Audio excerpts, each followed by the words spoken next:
Close your eyes. Let your consciousness move a little more deeply into the center of your being. Let each breath take you into that place that is receptive, that is soft, that is trusting, that surrenders, that receives.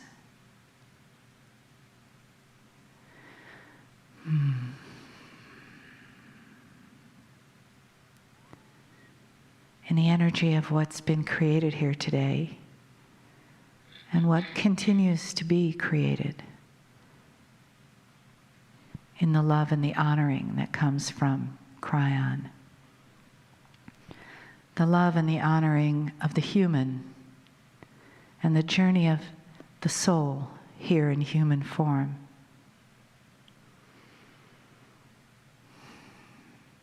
And the family that we are when we're together in this life, other lives, future lives, and when we're not together in the physical.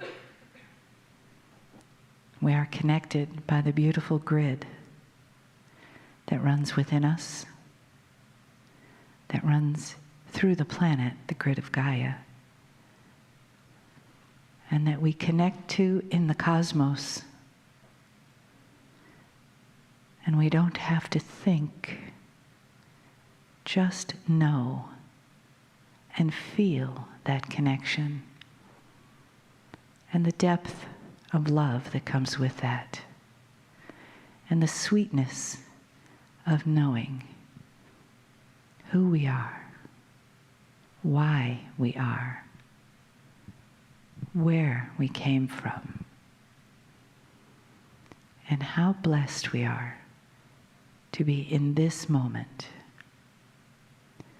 in this now moment, present to receive, creating this moment together so that we can have this special love showered upon us.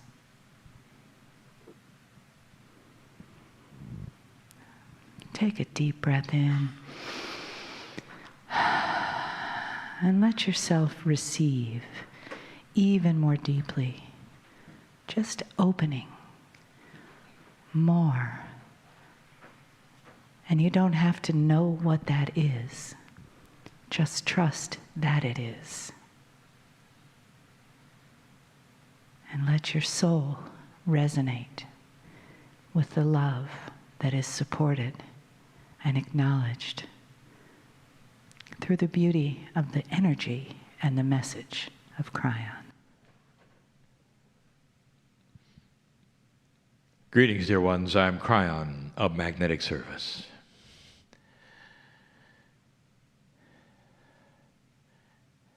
It is difficult sometimes to give a message when I know who's here. There is so much celebration. Do you see what it's like when you laugh? You see the chemistry that is presented when you're joyful. I call it the chemistry of home. It's healing. It's beautiful. Makes a difference. And there's been much of that this day. I know that you are respectful in your silence when I come in. And yet inside, I want you to laugh. I want to feel the joy of your heart, for it makes a difference on how you listen. The messages that I give humanity are benevolent from the creative source. They're beautiful, filled with love, appreciation, of humanity. But in this case, I know who's here as well. I always do. It's getting more powerful, you know. Your past life energy, as you sit in the chairs here, is more obvious to me. It broadcasts itself, even in the energy of the earth plane. Oh, I know what you've been through. But you are broadcasting it through that which is your Merkaba more than ever before. In order, dear ones, for you to become closer with Spirit, in order for you to have an experience perhaps you haven't had before, I'm going to repeat a phrase. It's time for you to get out of linearity. You are graduating to bigger concepts of yourself. You are graduating to bigger concepts of Spirit. My partner teaches what I teach. And you're beginning to get into those areas that are confusing because they are areas you've not heard before. And they involve you with you. That is difficult. But it's even made more difficult if you start to ask the linear questions that so many of you ask. They're normal questions. Dear ones, humanity is linear. You live in 3 dimensions. And in that paradigm, you exist, even spiritually. And you're constantly asking the questions that you feel are pertinent, and they're not, because they're linear. Today, the subject was brought to you about working with that which is innate. To talk to that which is your body, to imbue yourself with the ability of mining the Akash. These are all concepts. And yet, that which you wish to know about them are linear. I know what you're thinking. The questions so often go like this. How many times a day should I get in touch with my cellular structure? What is the optimum time for meditation? How long should I meditate? Should it be in the morning and the evening? What does Spirit want from me? How often should I talk to my cells in a personal way? When I want to generate synchronicity, how is it done, and at what amplitude should my intent be? All of these are linear. And yet you ask them. Is it all right to do it this way? Is it all right to do it this way? And they're all linear questions. The channel is called the end of linearity. In order for me to give you one basic truth today, one basic truth, I've got to give you a parable. So it is time yet again for a parable of woe. I'm going to talk about a human being called woe. Woe is always the subject of the parables. Now, woe is not a male or a female. Woe is a woe man. So it is both. We will call the human being woe and will refer to it as a him for this particular lesson. I want you to know woe. Woe loved God. Woe was an old soul, and he awakened on the planet with intuitive knowledge there was a creator. Early, in his life, Woe searched for and found God in his own way in an organization of like minds. And he was pleased with himself. And that is where he met others who loved God. Woe heard about the creative source in his own way. Nothing he heard was inappropriate, really. It all made sense to him, really. And we've said this before. Blessed is that which searches for God, period. No matter what the organization is, or whether you think they've got it right or not, the search for God is honored by the creative source. Woe had found his niche and his search, and he began. Woe heard that there is life after his death, and he believed it. It felt right. It was intuitive. Woe knew that he could live his entire life, and that there would be a time when he would literally be taken in some form, in some way, to a magic place that he can't even fathom, where he would get that which is a party or a reward for all that he had done on the planet.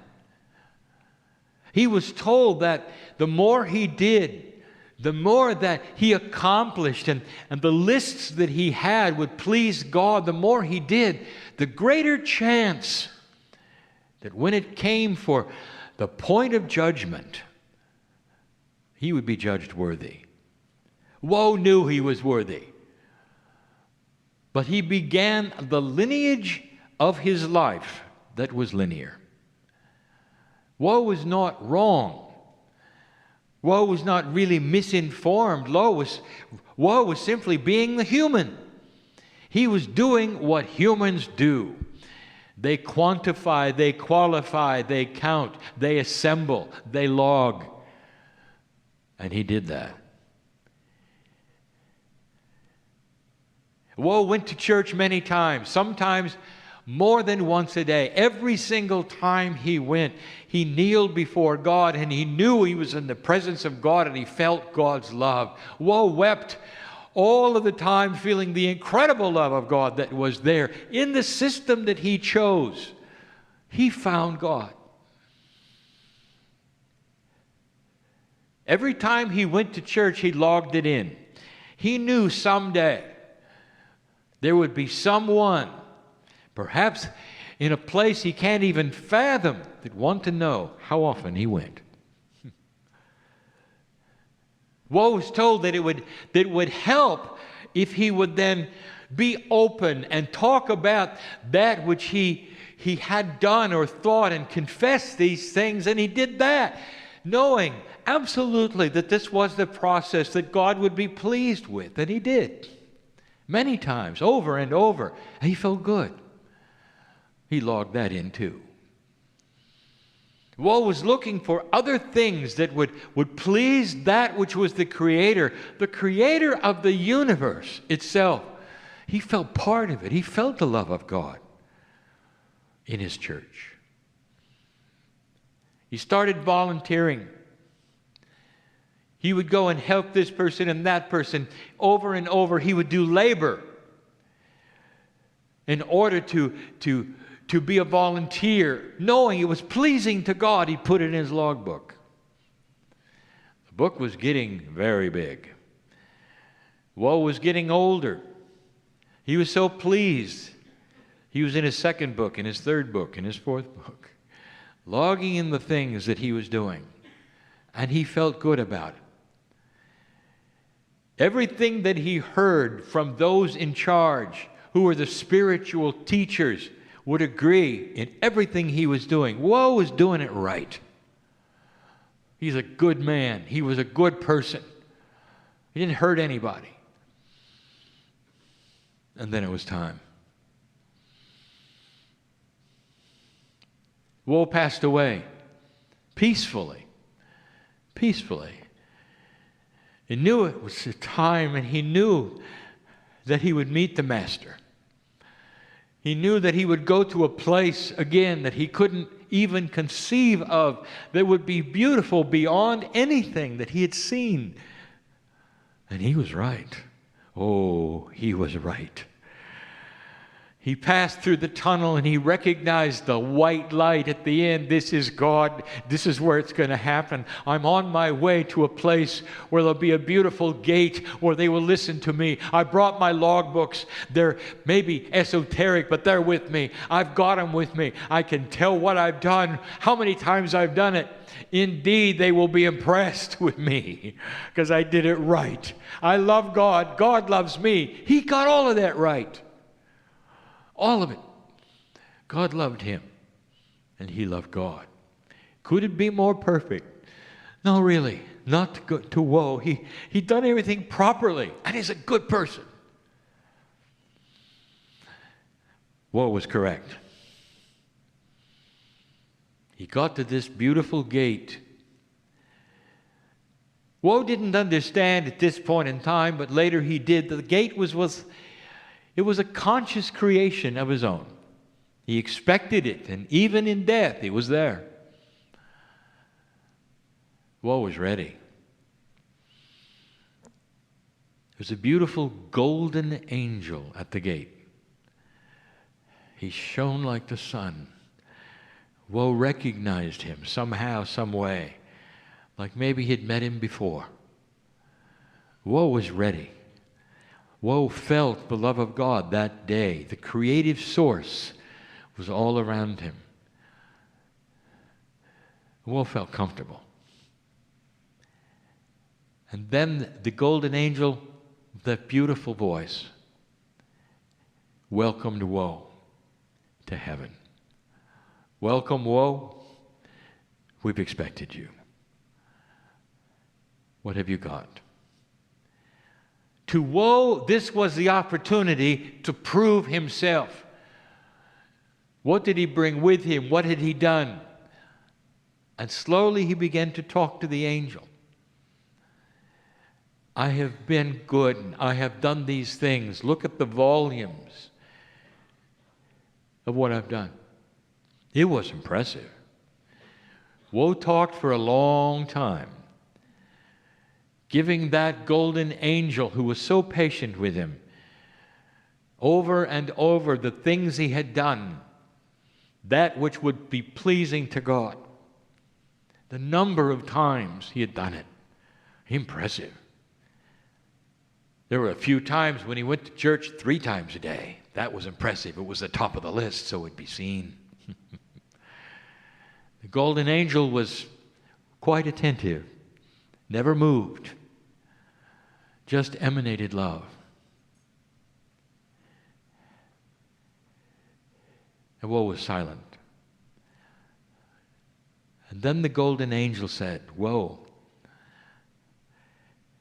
I'm not interested in how many times you did something. How much compassion did you have? What's the quantity of compassion you had?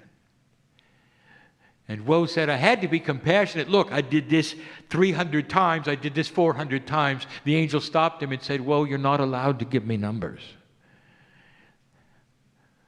How many loves did you give? If you want to give me numbers, how many compassions did you give?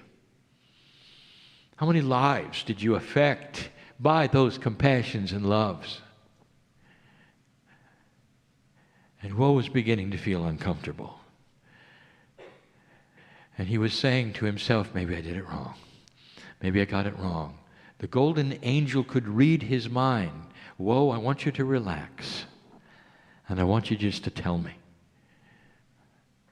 What was your intent as you did these things? And Woe had no answer except one. I want to impress you, he said, so I could go through the gate. I want to please God, so I could go through the gate. And the angel said, what did you do to please yourself compassionately? What did you do to love that which was inside you that you knew was divine? Woe. Woe put down the books and realized he got it wrong. Woe began to cry. He didn't know what was going to happen. He just realized that the assemblage of everything he'd created all his life was somehow missed the mark. He wasn't being asked the questions he thought he would be asked. The golden angel said, "Whoa, by your intent, the gate opens. For your intent is good enough for today." Whoa, was so grateful. The gate opened and he went in. Now this is where we have to stop the story of woe, because woe was no longer woe as soon as he passed the gate. He became part of the creative source. He became part of the family. We've told you what happens to you when you cross that barrier between human consciousness and the consciousness of God. How long woe was there, we can't tell you that either. But we can pick up where woe begins again. Woe became aware of who he was, for he picked up the same soul. And the next thing he knew, he was connected to an umbilical cord. He was back. This is the story of woe, the parable that we want to give you to answer some of the questions that we hear over and over. I want you to be clear about the end of linearity. There are no steps to climb. There are no beads to count. There's no repetition that will create the love of God for you. Did you hear that? There is no act which you can perform which gets you into a better place than you're in now. There's no amount of anything that you can do that's all linear. These are concepts which we wish to teach tonight, and we already have by the story of woe.